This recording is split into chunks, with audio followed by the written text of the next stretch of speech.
Maestro, muy buenas noches. Para mí es un verdadero placer recibirlo en mi canal de YouTube.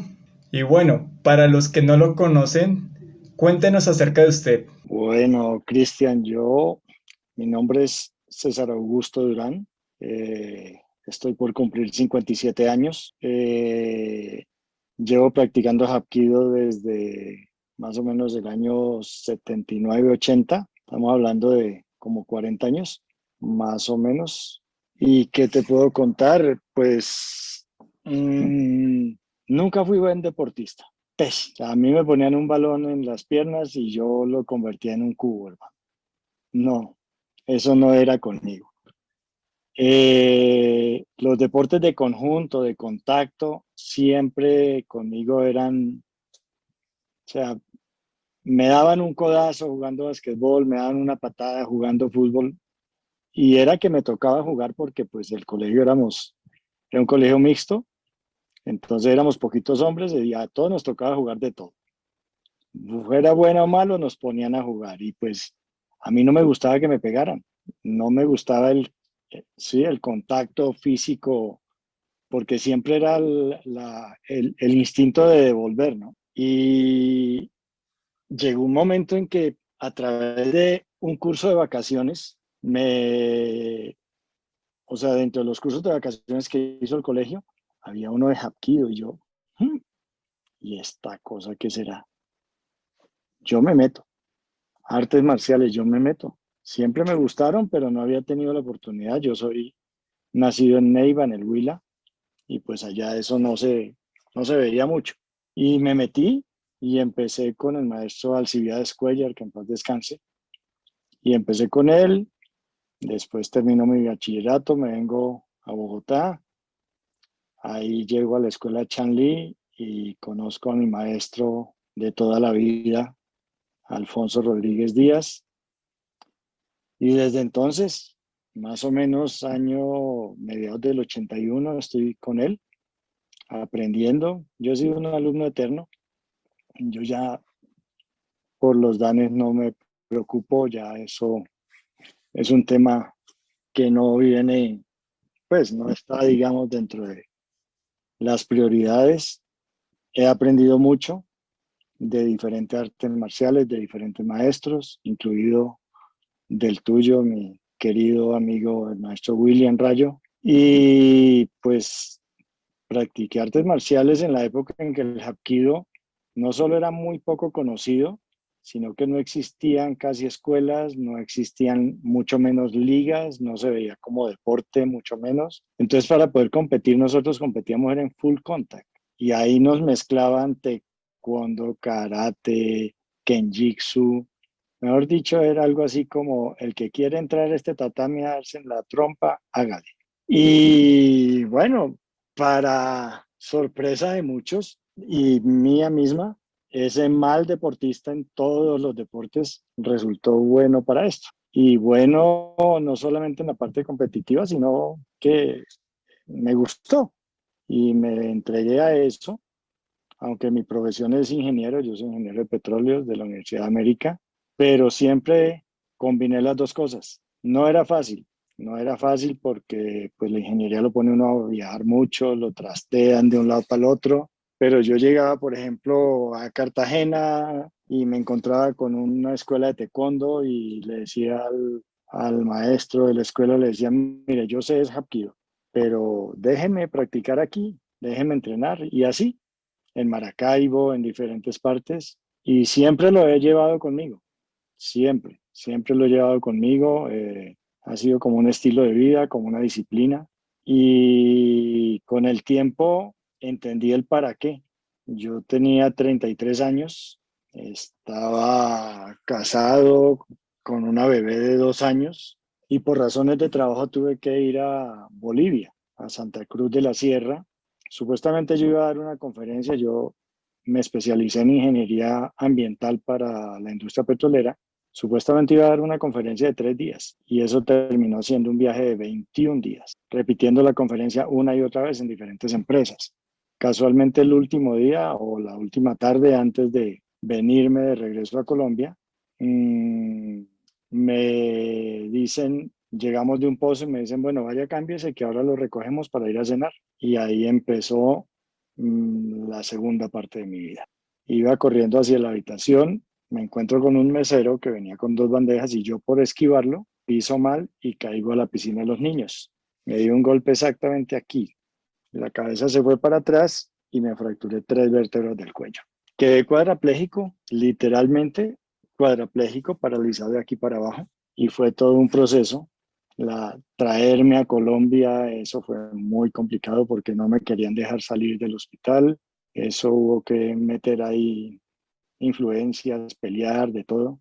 Me trajeron aquí, pues ya estaba todo listo para cirugías y atención médica. Me atendieron, me operaron y el diagnóstico era que este personaje no iba a vivir más de unos 3 o 4 días.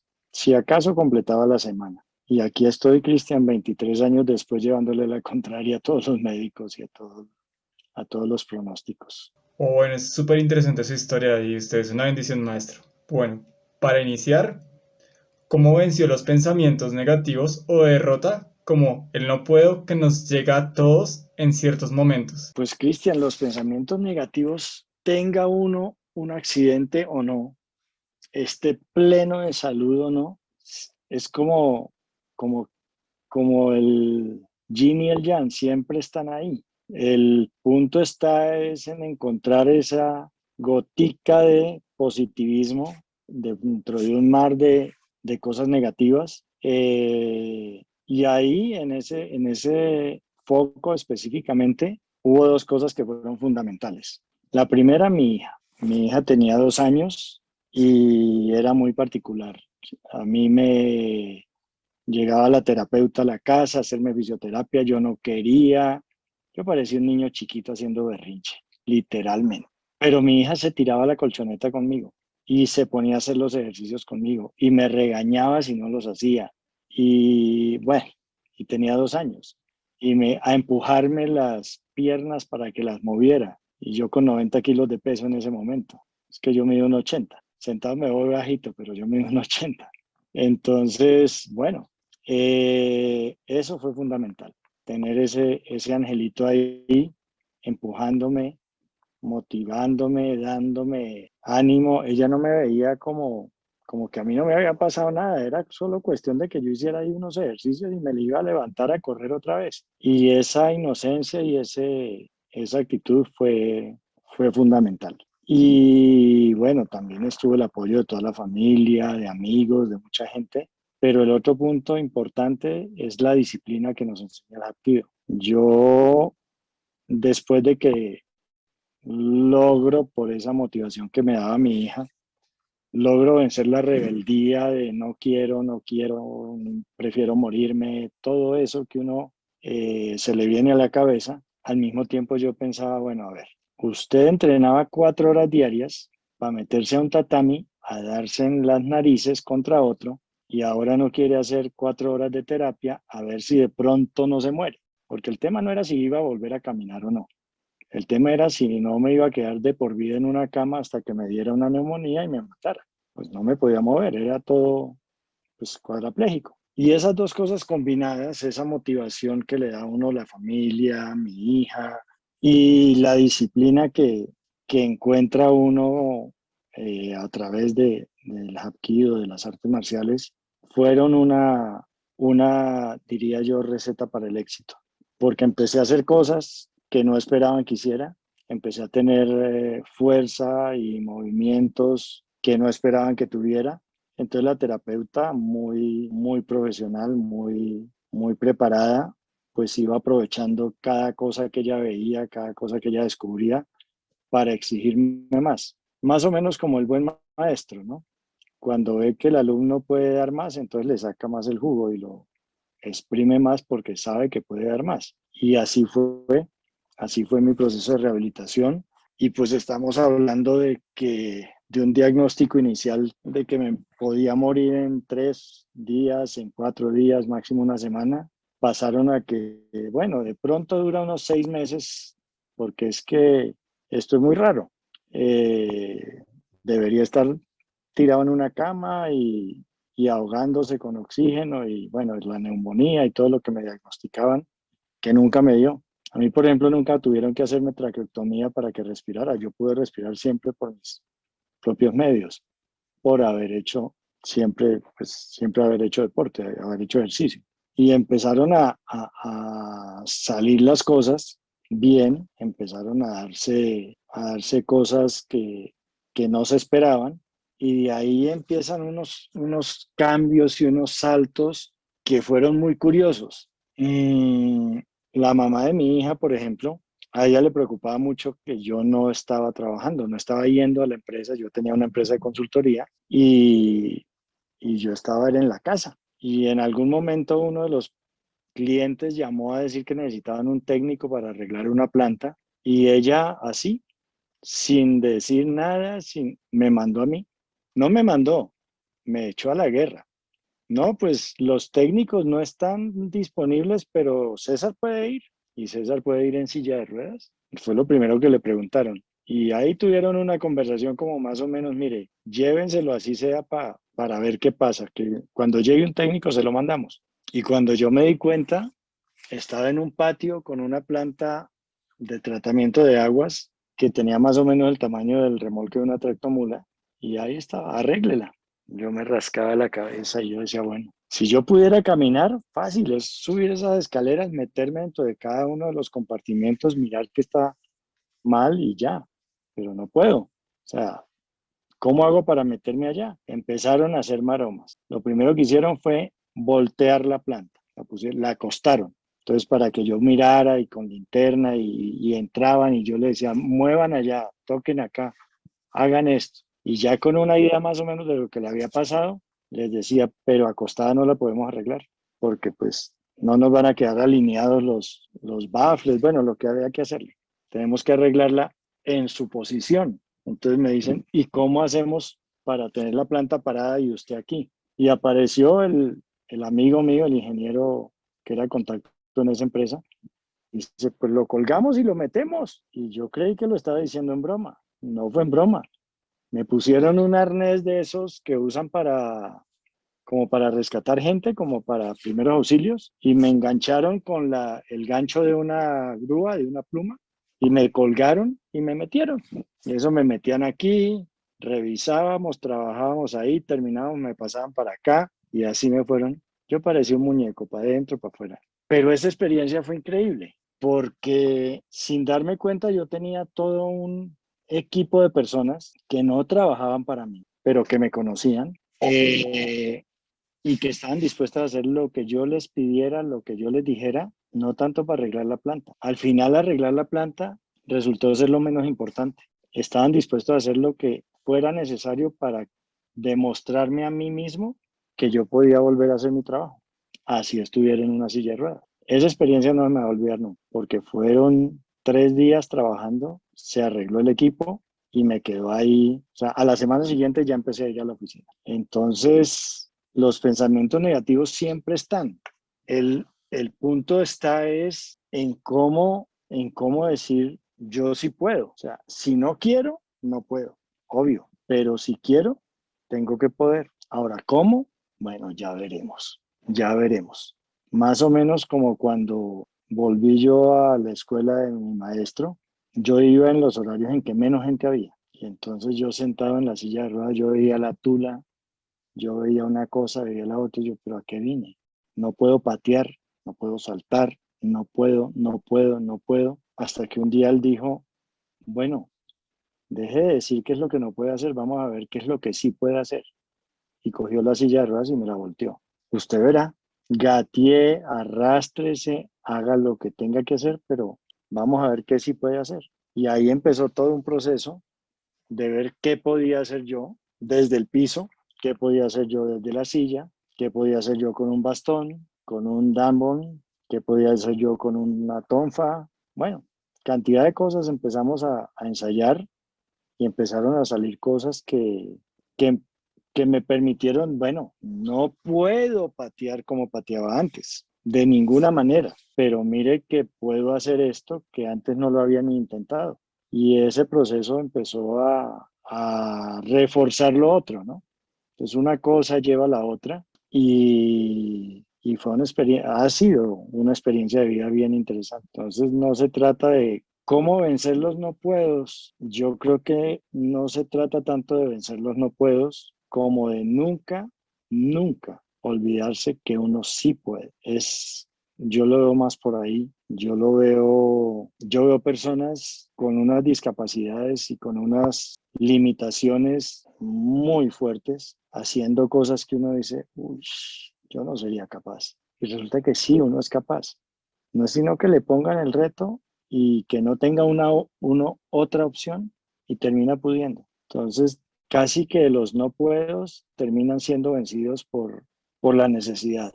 Y obviamente hay que creer en uno, ¿no? Hay que creer en uno y hay que convencerse de que a cada no puedo hay que encontrarle un cómo, sí poder, hasta que se puede. Ahora, en la primera oportunidad no se logra. Igual que tú no hiciste la primera patada a 360 grados bien hecha en el primer intento, ni yo tampoco, ni nuestros maestros, pero lo intentamos hasta que lo logramos hacer bien. Es igual, es simplemente primero convencerse de que uno sí puede y después empezar a buscar la forma de poder hacerlo hasta que se logra. Tremendo lo que usted me cuenta, Master. ¿Qué le ha enseñado el arte marcial desde su incapacidad? Pues lo primero que me ha enseñado es que no tengo ninguna incapacidad, porque de una u otra manera yo me he encontrado con retos como los que ya te he contado, profesionales. Una vez que yo empecé a trabajar nuevamente, yo recorría el país en carro, en avión, en helicóptero, en lo que me pusieran, donde me llamaran y tuvieran o hubiera un trabajo que se necesitara hacer, yo allá iba. Yo llegué a ser consultor de la CAR en temas de minería sustentable.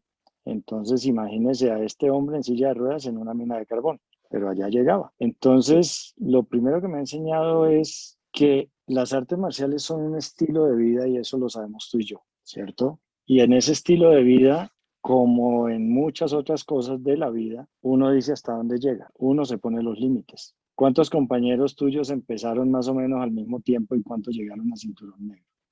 Muy poquitos llegaron a cinturón negro, ¿sí? Yo me acuerdo que por allá en los años 80 y algo, cuando yo recibí mi cinturón negro, yo fui el cuarto cinturón negro de la escuela del maestro Alfonso Rodríguez, la escuela mundial.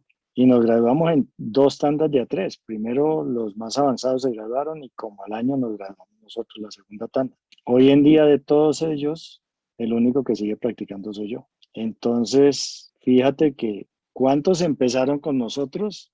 Muchos. ¿Cuántos llegaron al cinturón negro? 6. ¿Cuántos siguen haciendo artes marciales a los 57 años? Uno. Entonces, el tema no es la incapacidad o la discapacidad, porque esa la lleva uno es aquí. No importa si caminas o no caminas, esa la lleva uno es aquí. Con los benditos no puedo. Entonces, pues a mí el arte marcial me ha enseñado que en realidad la incapacidad no está en mi físico, sino en mi mente. Y es, si yo quiero, yo sé que puedo. Yo tuve una experiencia muy curiosa. A nosotros nos invitaron a México a dar una charla. Íbamos el maestro Alfonso y yo, pues él iba a enseñar sus técnicas convencionales y yo iba a enseñar técnicas pues no convencionales, pero yo me enfoqué en decir, bueno, yo no les voy a enseñar artes marciales en silla de ruedas, porque ninguno de ustedes está en silla de ruedas. Yo les voy a tratar de enseñar técnicas no convencionales para situaciones adversas. Por ejemplo, usted está sentado en su carro con el cinturón de seguridad puesto, los pies en los pedales, las manos en el volante, el carro encendido y le rompieron el vidrio y se le echaron encima. ¿Cómo se va a defender? El ladrón no le va a dar tiempo de quitarse el cinturón, no le va a dar tiempo de apagar el carro, no le va a dar tiempo de abrir la puerta. Tiene que defenderse así como está. Y empecé a explicarles cómo sí se podía y qué cosas se podían hacer. Pero una cosa que me causó curiosidad es que mientras yo iba explicando, digamos, la base teórica del tema, y la base teórica era en usar lo que tengo en mi entorno, desde el cinturón de seguridad, del volante, del carro, lo que sea, como una herramienta para defenderme. Había dos personas allá en un rinconcito, estábamos en un coliseo, lo partimos en dos, el maestro Alfonso cogió la mitad del grupo y yo estaba con la otra mitad. Pues eran cinturones negros, pero estaban con una actitud de incredulidad y pues yo la entiendo y la respeto, pero en ese momento no podía darme el lujo de permitírsela. Entonces, bueno, llegó el momento en que les dije, bueno, se acabó la teoría, vamos a la práctica, necesito dos voluntarios, usted y usted. Y los llamé. ¿Sabe por qué los llamé, Cristian? Eran los dos más grandes del salón. Uno medía 2,2 y pesaba 112 kilos. Y el otro medía 1,98 y pesaba 101 kilos. Yo dije, bueno, como dicen por ahí, de peores fiestas me han echado, vengan para acá. Entonces vamos a practicar. Cogí al más grande y le dije, tú me vas a atacar. Y el tipo me miraba. Claro, pues de allá me miraba, pero es que no sé cómo atacarlo. Y le dije, no, atáqueme, como si yo le hubiera cometido, mejor dicho, le hubiera hecho la peor ofensa. Y le dije algo que pues no vale la pena repetir aquí, pero en buen mexicano, y el tipo se me manda. Y mira que fue tan sencillo como hacer esto, coger aquí, lo traje y con esta parte de mi mano golpeo aquí. 112 kilos dormidos ahí, dormido. Yo tenía claro una cosa, que si el tipo me cogía, me volteaba, porque con ese tamaño y ese peso y de arriba para abajo, me volteaba la silla. Y lo otro que tenía claro era que si en esa acción, si en esa demostración yo no era contundente, iba a perder credibilidad. Pues fueron 112 kilos de carne ahí dormidos. Echo para atrás la silla, giro y me dirijo al compañero. Le digo, ahora atácame tú. Me dice, ay maestro, pero es que Pedro no sea. Le dije, no, Pedro no se ha levantado ni se va a levantar. Ese lo despertamos ahorita. Ven acá. Claro, él ya prevenido trató de no dar papaya, entonces se vino, fue a como a cogerme como de lado. Le fue igual, también quedó ahí. Obvio, después va uno y los atiende, les saca el golpe, como se dice, les los sienta, les expande el pecho, los pone a respirar bien, aunque había paramédicos y todo eso ahí que también colaboraron. Y ahí la gente quedó, ah, este tonto en silla de ruedas se sabe defender. Y empieza uno a ganar credibilidad y la gente empieza a entusiasmarse y empieza uno con el mismo entusiasmo a enseñar con más gusto y la pasamos delicioso una semana en Guadalajara. Lo mismo el seminario que iba a ser de 2 días terminó siendo como de 6 o 5.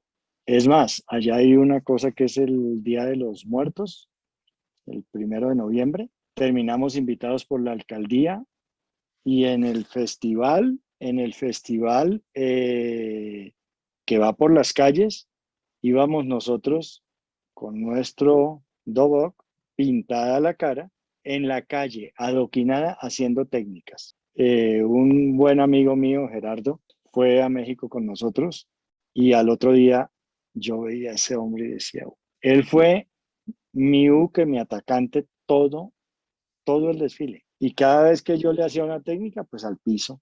Y ahí no hay tatami, ahí no hay colchoneta, era adoquín limpio. Pero estábamos tan contentos y la gente estaba tan emocionada que fue una experiencia increíble para, yo creo que no solo para nosotros, sino para la gente viendo lo que hacíamos, tanto los demás compañeros como yo.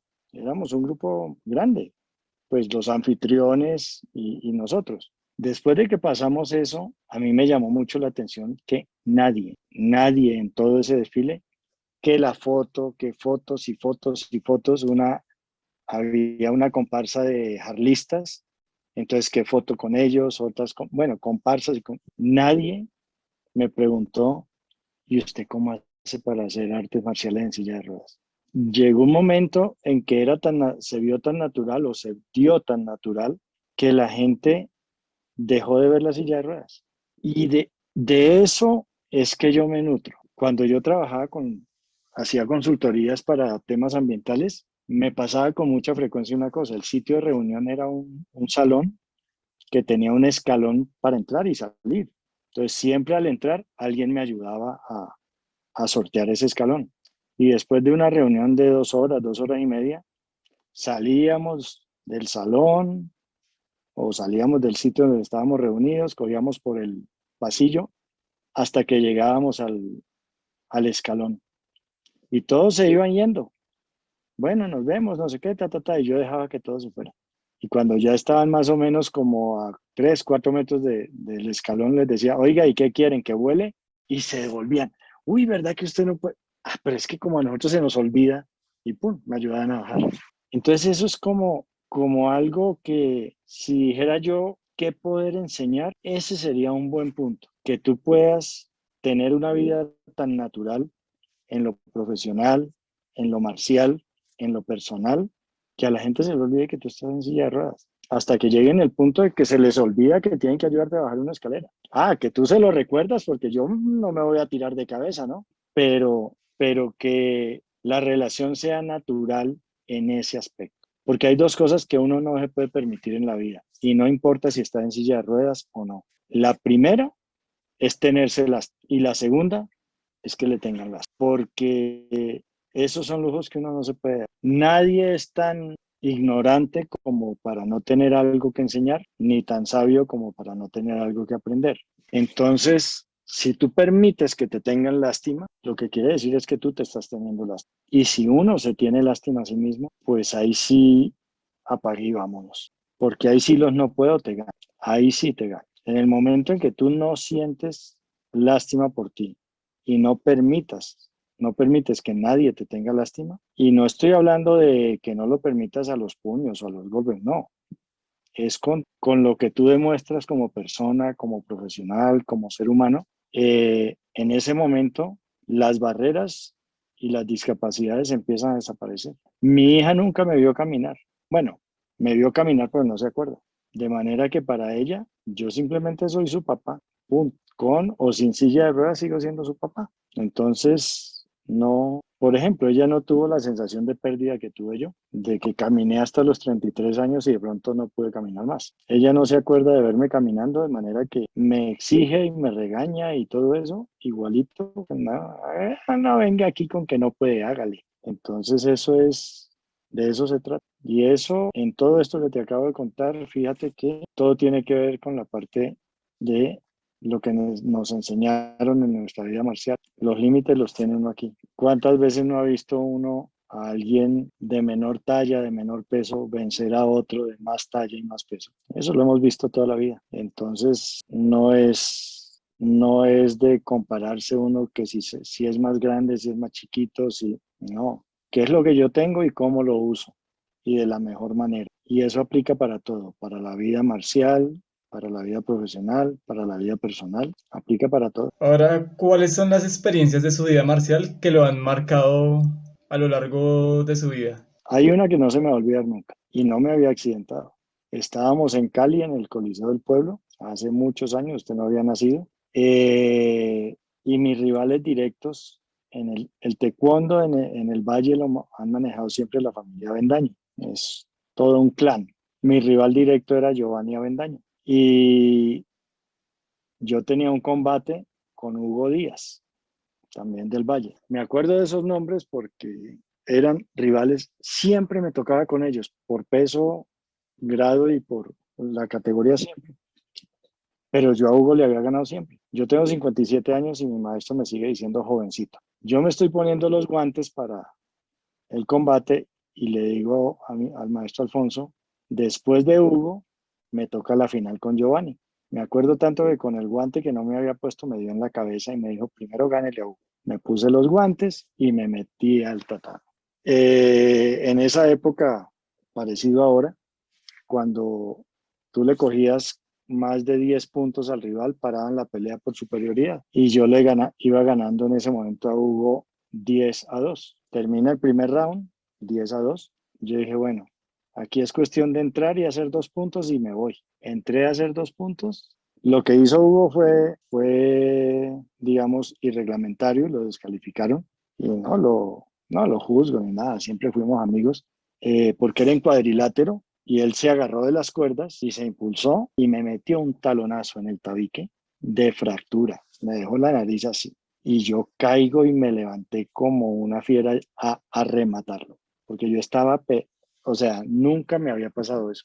Esa fue una experiencia. ¿Por qué? Porque no pude pelear la final, a pesar de que el maestro John Jean llegó y me enderezó la nariz ahí mismo, en frío, digo, en caliente. Después, 2, 3 meses después, yo fui al médico que me revisaran la nariz. No, la tiene perfecta, no necesita nada. Usted respira bien por ambas fosas y de verdad nunca me tuvieron que hacer cirugía. Pero pues esa es una experiencia, el exceso de confianza. Le había ganado tantas veces a Hugo que yo iba convencido de que le iba a meter los 2 puntos ya y me iba para el camerino. No, no hay enemigo pequeño. El hombre se sintió acorralado y de pronto hasta se sintió irrespetado y eso es mi culpa. Y él se valió de lo que encontró para no dejarse pasar por encima y me rompió el tabique. Esa fue una experiencia para que no nos confiemos y no subvaloremos a nadie, porque hasta un cinturón blanco le puede enseñar a uno algo. En ese proceso de reaprendizaje de artes marciales, yo veía mucho las técnicas que hacían los colores. ¿Por qué? Porque ahí está la esencia, la base. Entonces yo decía, bueno, y si yo en lugar de cogerlo así, lo cojo así. Y fui desarrollando mi propia técnica. Porque un cinturón negro seguramente hace la llave mucho mejor, pero la hace con una fluidez y una velocidad en donde usted no ve el detalle. O ve el detalle, pero no ve la oportunidad de cambiar algo para usted, porque la ve tan bien hecha que dice, pero usted la ve en un cinturón verde, un cinturón naranja, un cinturón rojo. Entonces dice, venga, venga, venga, esta llave, si yo la muevo así, le cambio esto, me sirve a mí, en mi condición. En el 2014 vinieron los directivos de la KHF a un seminario y pues yo fui al seminario, pues yo iba a ir al seminario como cualquier otro asistente, cualquier otro alumno. Y ahí pasaron 2 cosas curiosas. La primera es, empezamos con caídas. Bueno, el calentamiento, tanta. Empezamos con caídas y a mí me ponen en el centro y yo, los coreanos ahí. Entonces, caída para atrás, yo, bueno, listo, no hay problema y ¡boom! Pues yo mando las llantas, me voy y marco la caída. Mire, los 3 coreanos se pararon, casi saltaron esa mesa. No, no, no, tú no, tú no, tú no. Y yo, ¿por qué no? Había uno que hablaba inglés afortunadamente. ¿Y por qué no? No, no, tú no, te lastimas. Yo no me lastimo. Al contrario, yo me caigo más veces que ellos. Si con los andenes aquí uno vive en el piso, con frecuencia. No me dejaron hacer la secuencia de caídas. Solo marqué la caída hacia atrás y ya.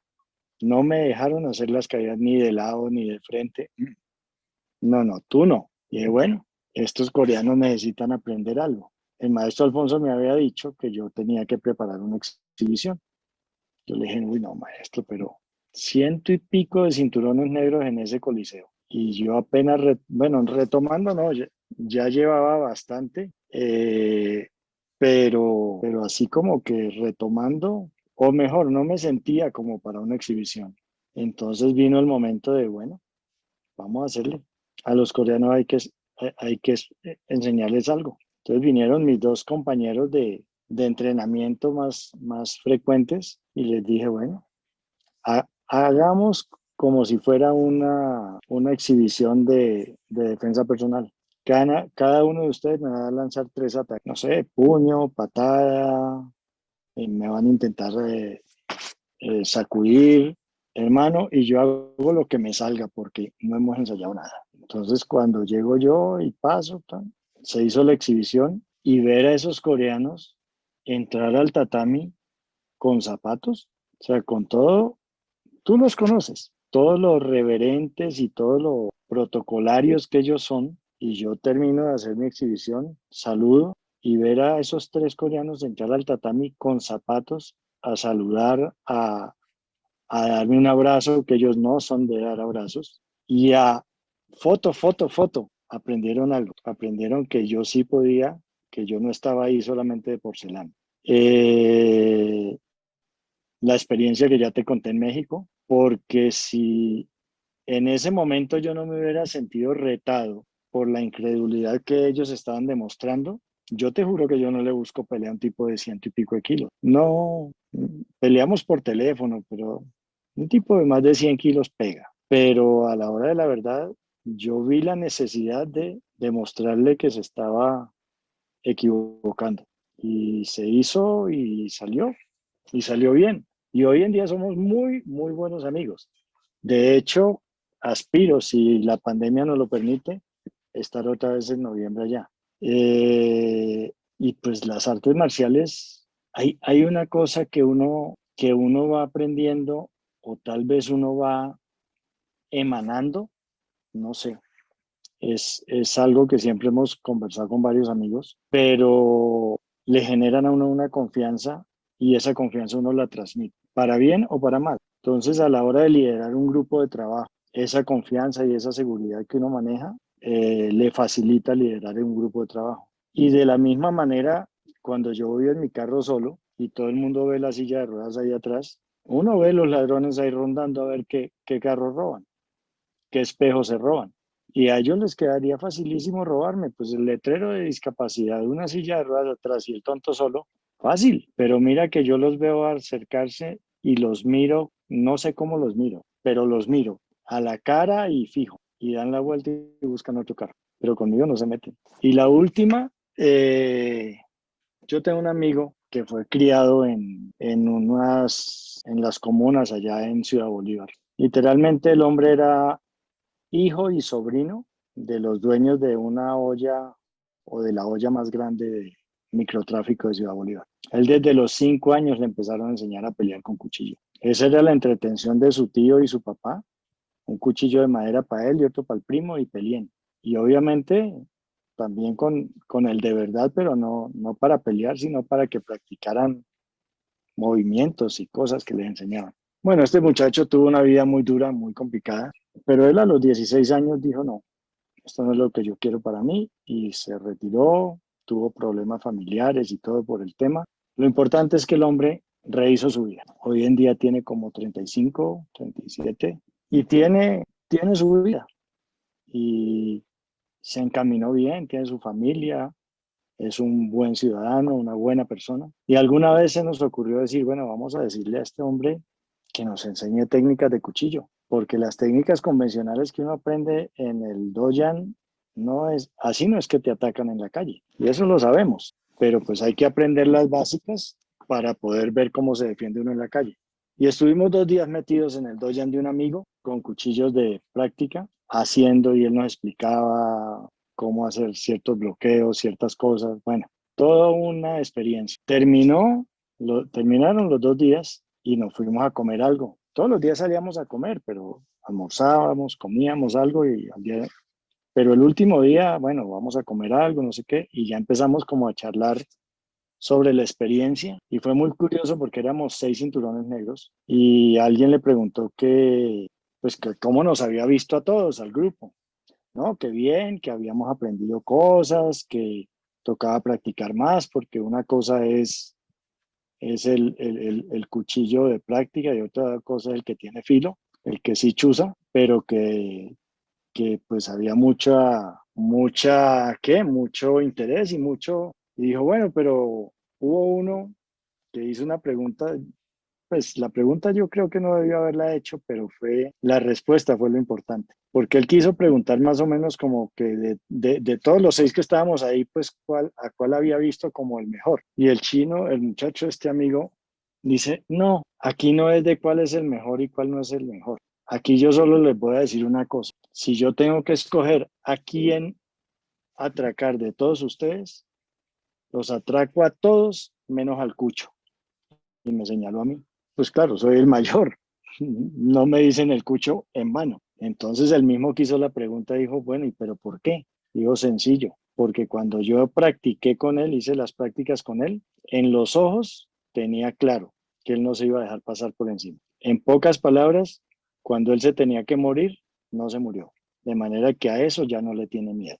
En cambio, a ustedes eso sí les da miedo. Y era cierto. O sea, él se me venía y yo decía, bueno, tengo que sacármelo de alguna manera y tengo que contraatacarlo de alguna manera. Pero era algo natural, porque me tocaba hacerlo, porque era parte del ejercicio, porque era parte de... Entonces, pues a mí me llamó la atención que era algo que yo no había percibido en mi personalidad.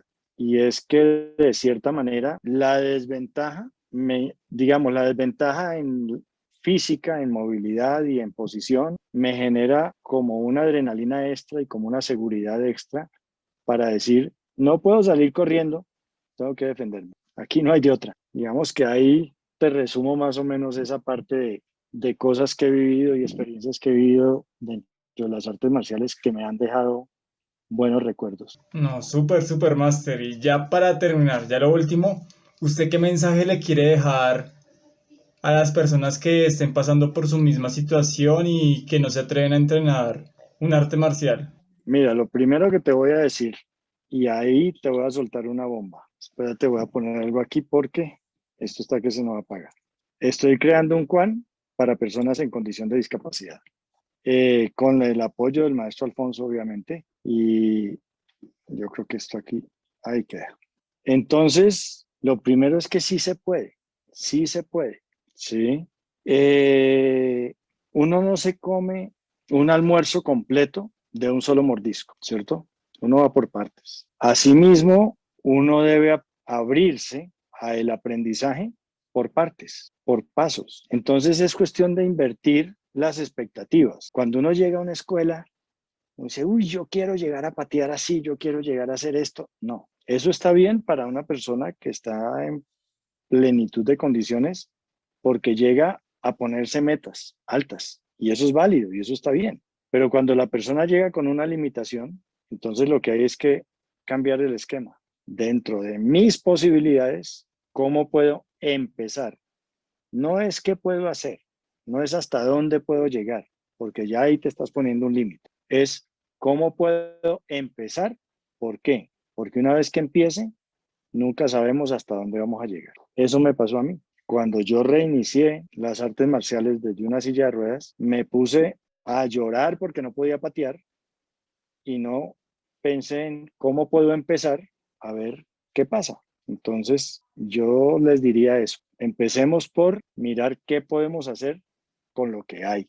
Y esto es lo que hay. Y cuando nos disponemos a ver qué se puede hacer con lo que hay, podemos llegar a donde no nos imaginamos, porque los límites están es aquí. De ahí en adelante va por nuestra cuenta. Y finalmente, siempre va a haber alguien dispuesto a enseñarnos, a ayudarnos, a colaborarnos, de manera que sin miedo y echar para adelante. Maestro, eso fue todo en la entrevista. Le agradezco mucho su atención y su tiempo. Yo espero de todo corazón que su historia impacte positivamente a las personas y que llegue a todos los rincones del mundo. Muchas gracias, Cristian. Muy amable por tu tiempo y siempre a la orden para lo que se te ofrezca.